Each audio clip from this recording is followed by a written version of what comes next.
Математика сабағымызды бастаймыз. 150-ші сабақ.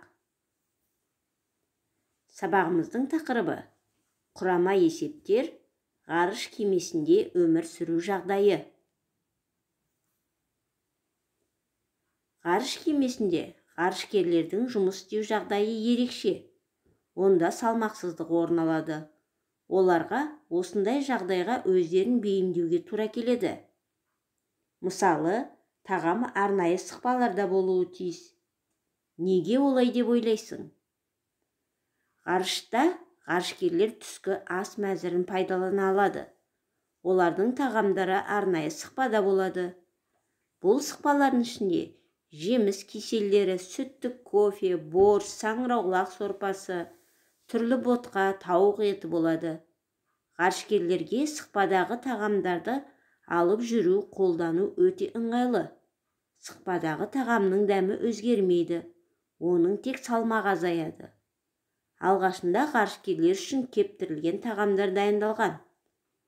Алайда олар үнемі үгітіліп қала берген. Сондықтан ғалымдар сықпадағы тағамдарды ойлап тапқан. Балалар, біз бүгін құрама есептерді арифметикалық және алгебралық тәсілдермен шығаруды пысықтаймыз. Бірінші тапсырманың асына қарайық. Таразының бір табақшасында 1 килограмм кіртас пен қауын тұр. Ал екіншісінде 3 килограмм және 2 килограммдық кіртастар тұр. Енді сұрақ: қауынның массасын тап. Балалар, арифметикалық тәсіл дегеніміз есепті амалдар бойынша шығару. Алгебралық тәсіл дегеніміз есепке теңдеу құрып шығару. Енді балалар, арифметикалық тәсіл бойынша есепті 2 амалмен шығарамыз. Бірінші, 3 килограммға 2 килограммды қосамыз, 5 килограмм. Екінші амал, 5 килограммнан 1 килограммды алып тастаймыз. Сонда 4 килограмм қалады. Жауабы: қауынның массасы 4 килограмм. Енді алгебралық тәсіл, яғни теңдеу құрып шығарайық. 1 мен x-тің қосындысы 3 пен 2-нің қосындысына тең деген теңдеу құрастырамыз. 1 мен x-тің қосындысы 5-ке тең.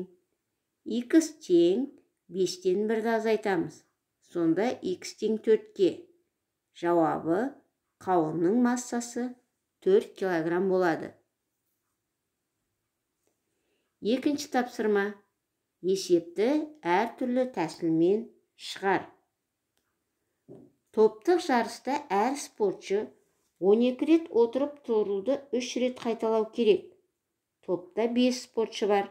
Олардың әрқайсысы осындай 4 жаттығу жасайды. Барлық топ мүшесі неше рет отырып тұру жаттығуын жасайды?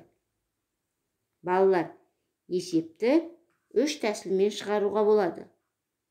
Бірінші тәсіл: 3-ті 12-ге көбейтіп, одан кейін 5-ке, одан кейін 4-ке көбейтсек болады. Жауабы 720. Екінші тәсіл: 12-ні 5-ке көбейтіп, оны 3-ке көбейтіп, оны 4-ке көбейтсек болады. Үшінші тәсіл: 12-ні 5-ке көбейтіп, оны 4-ке көбейтіп, оны 3-ке көбейтсек болады. Сонда барлық топ мүшесі 720 рет отырып тұру жаттығуын жасайды екен.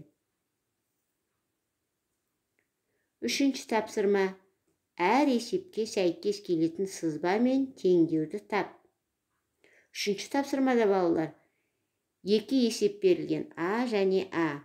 Осы есептерге сәйкес сызбаның номерін және сәйкес теңдеуді тапсаңдар болды.